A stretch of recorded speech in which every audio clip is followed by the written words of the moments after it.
Victoire, tu régneras, ô croix, tu nous sauveras. Il n'y a pas de salut sans la croix.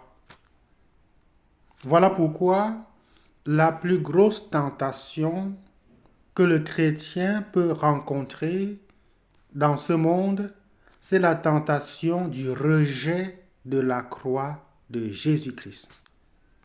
Jésus-Christ a sauvé le monde par sa sainte croix. C'est ce que nous disons dans la méditation du chemin de la croix. Et dans l'évangile de ce 22e dimanche du temps ordinaire, Jésus revient sur l'annonce de sa passion. Et Saint Pierre, qui dimanche dernier avait prophétisé que Jésus est le Christ, qu'il est le Fils du Dieu vivant, qu'il est le Sauveur du monde, c'est lui, Pierre, qui dit à Jésus, « Non, Seigneur, cela ne t'arrivera pas. » Pierre refuse la croix du Christ et Jésus l'appelle Satan. « Passe derrière moi, Satan, parce que tes pensées ne sont pas les pensées de Dieu. » Nous vivons un moment de l'histoire de l'humanité où la croix du Christ est ici et là rejetée. Certains la piétinent même. Mais l'Évangile veut nous montrer que sans la croix du Christ, il n'y a pas de salut.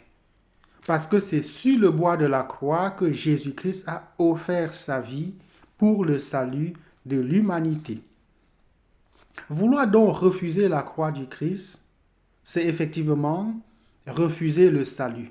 Et c'est la plus grosse tentation à laquelle nous faisons face. C'est ce que le malin tentateur cherche à nous mettre dans l'esprit. Et qui que nous soyons, quel que soit notre rang, même dans la hiérarchie ecclésiale, cette tentation nous guette. C'est Pierre, le premier des apôtres, celui que Jésus venait de désigner comme le chef des apôtres, comme le roc sur lequel il va construire son église. C'est lui qui dit à Jésus, non, pas la croix, tu ne mourras pas, tu ne vas pas aller vers la croix.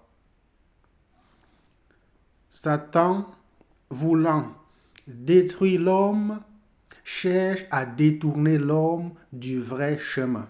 Chaque fois que nous vient la tentation de vouloir nous détourner de la croix de Jésus-Christ, sachant que c'est là le chemin de la perdition. Mais nous pouvons nous poser la question, pourquoi Jésus appelle-t-il Pierre Satan? Est-ce une insulte? Évidemment, il faut comprendre que celui qui ne veut pas le salut du monde, c'est Satan, c'est le malin. Et si nous refusons la croix, si nous refusons que Jésus-Christ passe par le chemin qui va apporter le salut au monde, alors nous cessons d'être disciples du Christ pour devenir disciples du malin, pour devenir disciples de Satan. Voilà pourquoi Jésus dit à Pierre, Satan. Non pas que Pierre en personne est l'incarnation de Satan, mais parce que l'agit de Pierre sur le coup manifeste la tentation de Satan. Mais Jésus dit surtout en utilisant un verbe important, passe derrière moi. Comme pour lui dire, la vraie place du disciple n'est pas devant le maître, la vraie place du disciple, c'est derrière le maître. Donc lorsque Jésus dit à Pierre, passe derrière moi, il veut rappeler à Pierre, même si tu es chef des apôtres, tu restes mon disciple et ta place est derrière moi pour me suivre.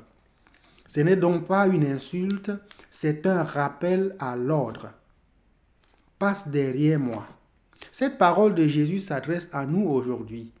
Nous qui, parfois par orgueil, voulons dicter au Christ ce qu'il doit faire. Nous qui, parfois par orgueil, voulons même dicter à l'Église, voulons même transformer la parole de Dieu pour justifier certains de nos caprices.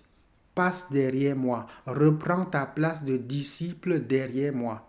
Suivre le Christ comme disciple en portant sa propre croix. Voilà pourquoi Jésus par la suite donc insiste, celui qui veut être mon disciple, qu'il prenne sa croix et qu'il me suive, c'est-à-dire qu'il marche derrière moi.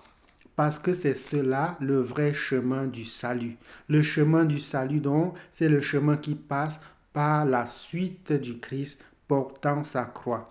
Demandons donc au Seigneur aujourd'hui la grâce de pouvoir porter nous aussi notre croix pour le suivre sur le chemin, qu'il nous donne la force de résister à toutes les tentations contre le rejet de la croix du Christ.